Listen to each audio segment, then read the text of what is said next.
I'm a 26 male married to my wife, 26, and we're expecting our first baby. I'm estranged from my paternal side of the family after my father had an affair while my mother was dying and their willingness to try and defend his actions. While mom was sick, he left me to care more for her while messing around with someone else.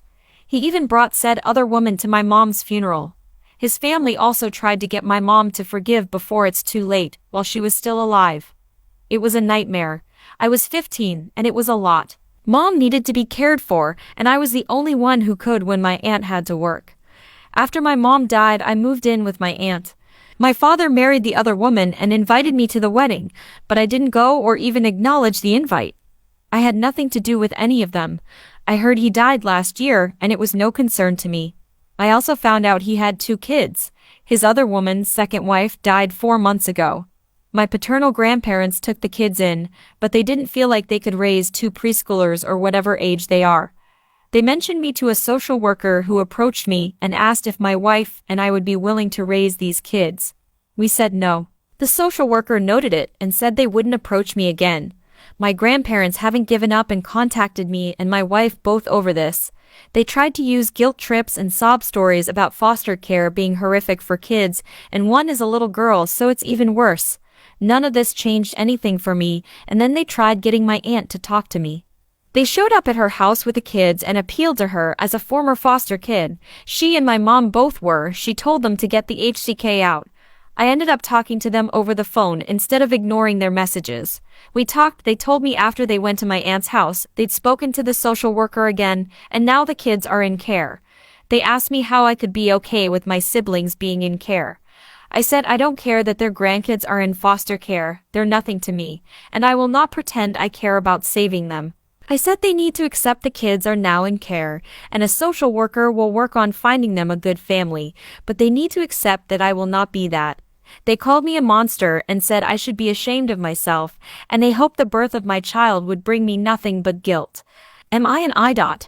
The reason I might be an IDOT is because the kids were innocent of everything, and I am a biological relative who could have taken them if I wanted to. My wife would have been supported if I'd wanted to, but I didn't, and I was very harsh with my grandparents who were elderly. Not an IDOT. Actions have consequences, and your father's actions sadly impacted the lives of all 3 of his children profoundly. You have no obligation morally or legally to raise someone else's children. If they're so worried about it, they can raise them and pay for extra help. I'm so sorry for the loss of your mom. I know that never truly goes away. Your grandparents need to contact all of the extended family on both their side and your stepmother's side to try to find a family member willing to take on the children. From what my aunt was told, nobody else wanted them. My father's siblings all made excuses. His wife's family had nothing to do with her for many years before she died, and they didn't want anything to do with the kids she left behind. My grandparents were the only ones willing, so they took them temporarily. This is actually the kind of situation that appeals to foster parents. Parents are dead and the extended family isn't able to take the kids, so reunification isn't on the table. Frankly, they really could be adopted in 6 months or so depending on your state's timeline. I have a feeling your grandparents are just as unwilling to take in the kids as the rest of the family, and only took them in temporarily because they were convinced they could convince someone else to take them in. They don't care about those kids either. Your grandparents supported your cheating father who abandoned your dying mom and his 15-year-old child to care for her. They are now choosing to put their grandkids into foster care. These are choices they made out of their own free will. You are not obligated to support their choices. Story 2. I'm 58, female, and have 1 daughter, Clara, 28. Clara never went to university because she said it wasn't for her, and that it would be a waste of money. Clara is now engaged. She told me she wants to go to university before they have kids, so she has a backup plan if something goes wrong, and she's left with nothing. She said her plan is to go to university for 3 years. We live in the UK to study psychology, then she'll have kids and be a stay-at-home mom immediately after she graduates and use her degree if she ever needs to. I asked why psychology, and she said it seemed like the easier degree to make a career out of. The problem here is she wants me to pay for it. I'm about to retire and I don't want to pay for her degree that she likely won't ever use. I'm also skeptical about how valuable a degree will be for her if she has no experience working in that industry and got the degree long before she has to use it. I told her I'm not rich enough to pay for a degree that likely won't be used, and she should have a conversation with her fiancé about what they'll do if they split up after she's been a stay-at-home mom. I even suggested she and her fiancé pay for it together, but she said they'll need to save all their money for having kids in the next few years. I said I needed to keep my money for my retirement and not waste it on a degree she doesn't plan to use or has a passion for. She said I was being unfair to her and that I should be worried about her being left destitute if her fiancé left her one day. I said she should be putting all the money she makes now into an account for herself and creating savings or investments in case anything happens instead of making me spend thousands of pounds on a degree she probably won't ever use. She told me not to expect her to have me as part of her family anymore when I don't care about her future. Am I an IDOT?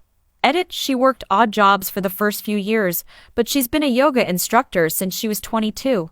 Honey, no, that ship has sailed. I'm saving so you don't have to fund my retirement. If I funded your college, I would require a payback contract. You're 28, it's time to grow up. I love you. She is 28. Old enough to have gone to school and graduated, old enough to have a stable job and save, old enough to be considered an adult. There's no reason for you to pay for her choices. Your priority is you. Do not pay. You are not the IDOT she is. Yeah, I wonder what her fiancé thinks. They haven't gotten married, and she already anticipates him leaving her. She's almost 30. Her demand is unreasonable, and the fact that she's threatening to cut you out if you don't give in paints her as very manipulative. Do not cave. She's being ridiculous. She'll change her mind when she needs free child care from grandma. OP, a bachelor's in psychology is completely worthless. The only thing that would be more worthless is a 10-year-old psych degree without experience or continuing education. No wonder she doesn't want to use her own money for her degree. She knows it'll be a waste of money. Just curious, who does she expect to pay for the wedding? Story 3.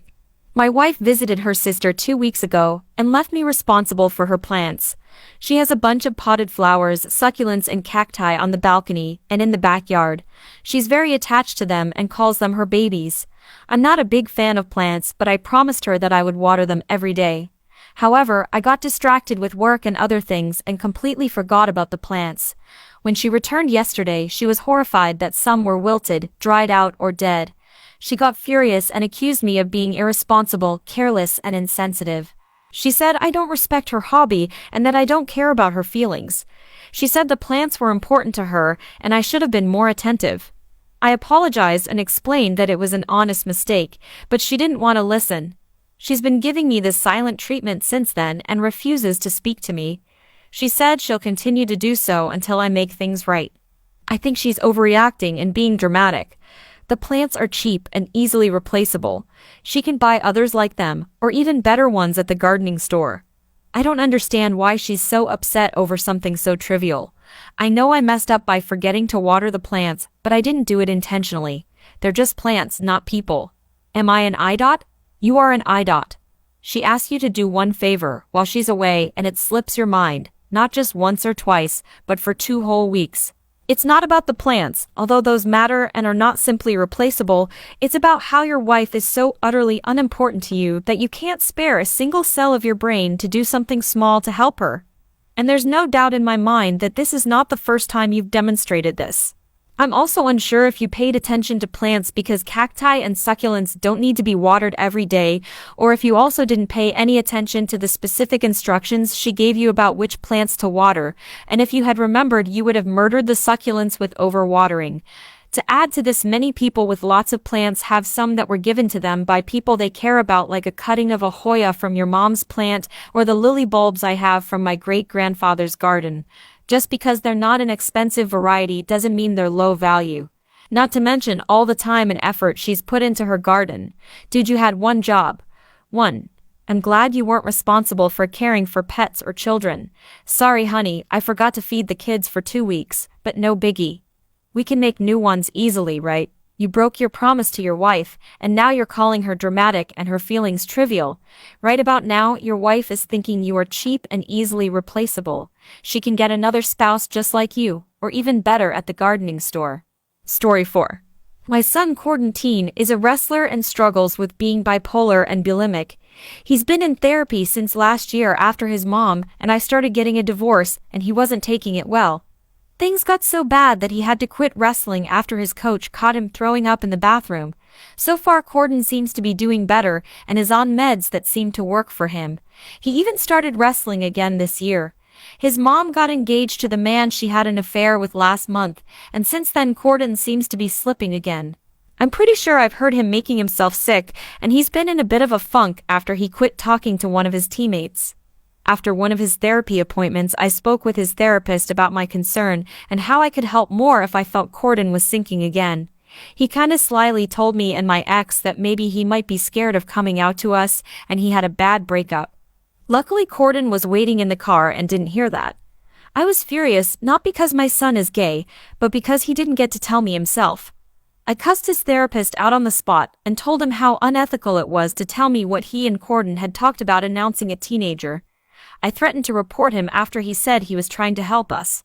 Later my ex tells me she thinks I overreacted and that maybe it'd be good to be in the know without Corden knowing. Am I an IDOT? Not the IDOT. What that therapist did was irresponsible. If they did this to someone with phobic parents, they could have put the kid in great danger. This needs to be taken seriously and reported, as this may not be the first time this has happened and may not be the last.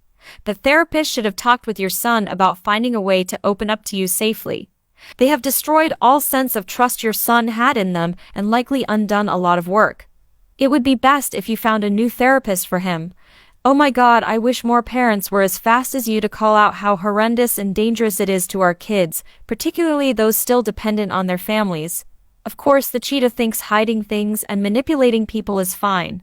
The value of her opinions on ethics and morals is less than that of words. Don't pay attention to your ex's opinion. You look after your son's well-being, reassure him he's safe with you, and you love and support him no matter what. A licensed therapist here? That is wildly unethical and illegal, and I would recommend reporting this breach of confidentiality. Your state will have a behavioral health board website, and there's a link on there to report issues. You can also use this to look up their license number if you don't already have it, as that would be needed. Your son's therapist is a huge IDOT. He's taken such a beautifully sacred conversation from your son.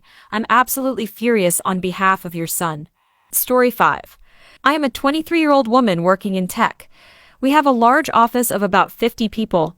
Many people here are used to working from home since the global issue, so the dress code at the office is pretty casual, jeans and jumpers mostly. I was really worried about integrating with an actual office, but it's been really chill so far. The only problem has been Beatrice, who has worked in offices a lot longer than many of us younger workers. Beatrice is in her 50s and still tries to act like the queen bee of the office. We mostly just ignore her advice and try to get our work done. She has an array of complaints about any number of things in the office, but chief among them is how cold the office is. We work in the southern part of the country and it approaches 90 most days, so everyone in the office is fine with the AC being set at 72.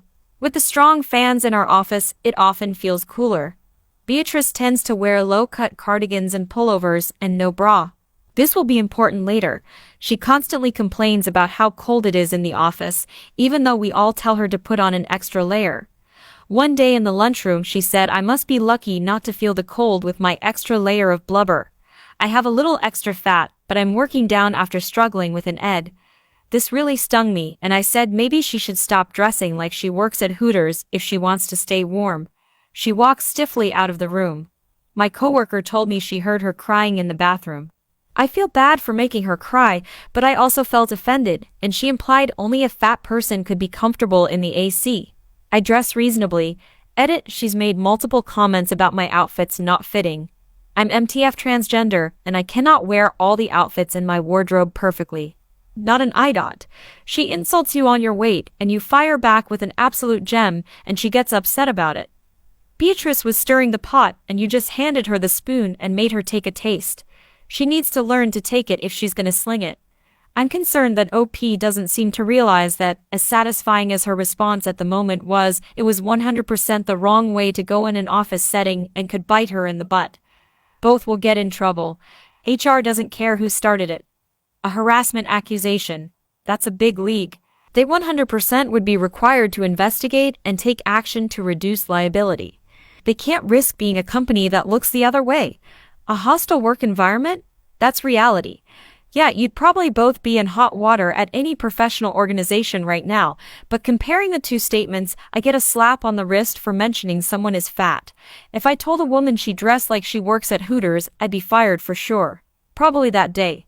So everyone's the I dot here, but OP was actually way more unprofessional. You're both professionals. You need to act like it. If there's a problem, take it to HR.